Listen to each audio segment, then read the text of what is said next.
അവധി ദിവസങ്ങൾ കുടുംബത്തോടൊപ്പം ആഘോഷിക്കാൻ ഒരു സ്വപ്നയിടം തേടുകയാണോ?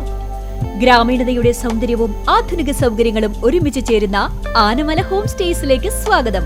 തനത് കൈത്തറി വസ്ത്രങ്ങൾ നെയ്യുന്ന നെയ്ത്ത് കേന്ദ്രവും ഇവിടെ സന്ദർശിക്കാം. പ്രകൃതിയോടിണങ്ങി മനസ്സ് നിറഞ്ഞ് ആഘോഷിക്കാൻ ആനമല ഹോം സ്റ്റേസിലേക്ക് വരൂ.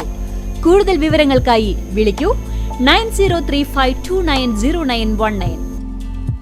ചേലക്കരയുടെ വിവിധ പ്രദേശങ്ങളിൽ വന്യമൃഗശല്യം രൂക്ഷമായ സാഹചര്യത്തിൽ വനംവകുപ്പിന്റെയും അധികാരികളുടെയും ഭാഗത്തു നിന്നും സത്വരമായ നടപടി കൈക്കൊള്ളുന്നില്ലെന്ന ആരോപണവുമായി കേരള കോൺഗ്രസ് മണ്ഡലം കമ്മിറ്റി. ഇത് സംബന്ധിച്ച് വനംവകുപ്പ് മന്ത്രിക്ക് നിവേദനം നൽകാൻ കമ്മിറ്റി യോഗം തീരുമാനിച്ചു. ചേലക്കരയുടെ വിവിധ പ്രദേശങ്ങളിൽ കാട്ടാനകളുടെയും വന്യമൃഗങ്ങളുടെയും ശല്യങ്ങൾ വളരെയധികം കൂടുന്ന സാഹചര്യത്തിൽ വനംവകുപ്പ് അധികാരികളുടെ ഭാഗത്തുനിന്ന് യാതൊരുവിധ നടപടികളും സ്വീകരിക്കാത്തതിൽ കേരള കോൺഗ്രസ് നിയോജക മണ്ഡലം തല കമ്മിറ്റി യോഗം ശക്തമായ പ്രതിഷേധം രേഖപ്പെടുത്തി. വനംവകുപ്പ് മന്ത്രി നേരിട്ട് ഇടപെട്ട് പ്രശ്നങ്ങൾക്ക് പരിഹാരമുണ്ടാക്കണമെന്നും ആവശ്യപ്പെട്ടുകൊണ്ട് മുഴുവൻ കർഷകരുടെയും നാട്ടുകാരുടെയും ഒപ്പുകൾ ശേഖരിച്ച് നിവേദനം നൽകാനും യോഗം തീരുമാനിച്ചു. ജില്ലാ സെക്രട്ടറി ആൻസൺ കെ ഡേവിഡ് ഉദ്ഘാടനം ചെയ്തു. ഷാജി തോമസ് അധ്യക്ഷത വഹിച്ചു.